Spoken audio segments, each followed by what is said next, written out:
Good morning. Today is of Lent and it's Friday.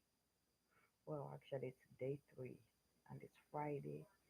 And I'm reading from Daniel chapter 9, verse 18 to 23 from the book that I've been talking about. This is the book that our church members wrote.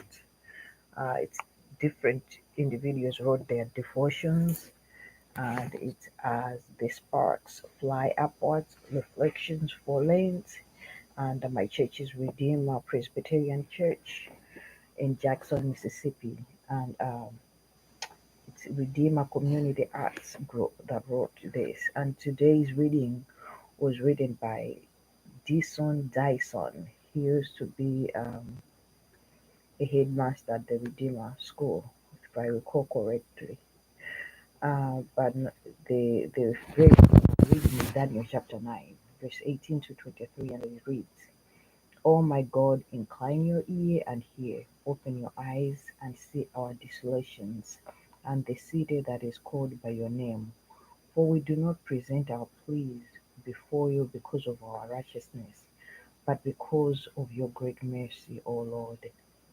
Hear, O Lord, forgive, O Lord, pay attention and act. Delay not for your own sake, O my God, while I was speaking and praying, confessing for your own sake, O my God. While I was speaking and praying, confessing my sins and the sins of my people Israel, and presenting my plea before the Lord my God, the man Gabriel, he made me understand, saying, O Daniel, I have now come out to give you insight and understanding. At the beginning of your pleas for mercy, a word went out, and I have come to tell it to you, for you are greatly loved. Therefore, consider the word and understand the vision. And the discussion follows. I use too many words, I love them. Poets, preachers, and the many others who use them make thought dynamic. They reach deep down. For me, though, it's also good to remember there is beauty in things simply stated. In the midst of the story or composition, a sentence can serve as an anchor, a reminder that we need not to understand every nuance or work of art or history.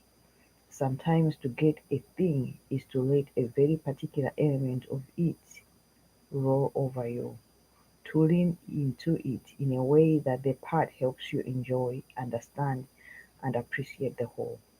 The book of Daniel is filled with a complex weaving of prophetic narratives and history, and it all matters.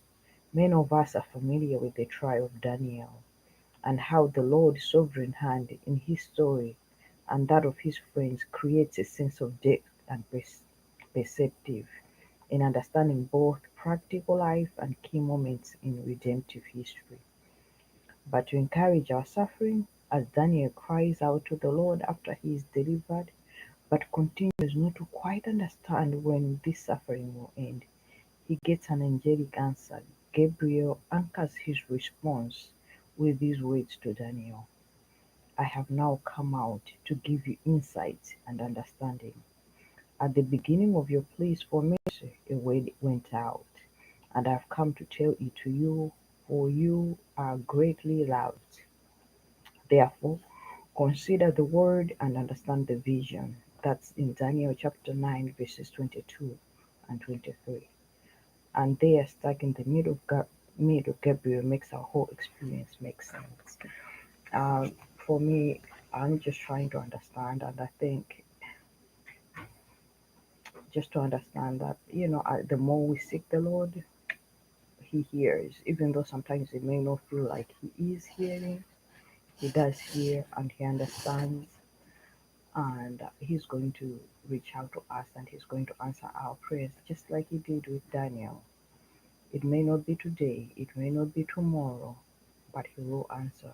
And last night, it was difficult for me to sleep. I really struggled with going back to sleep. I just had just gotten a word um, from my younger sister Esther about my other younger sister Lois, who's not doing very well health wise, and I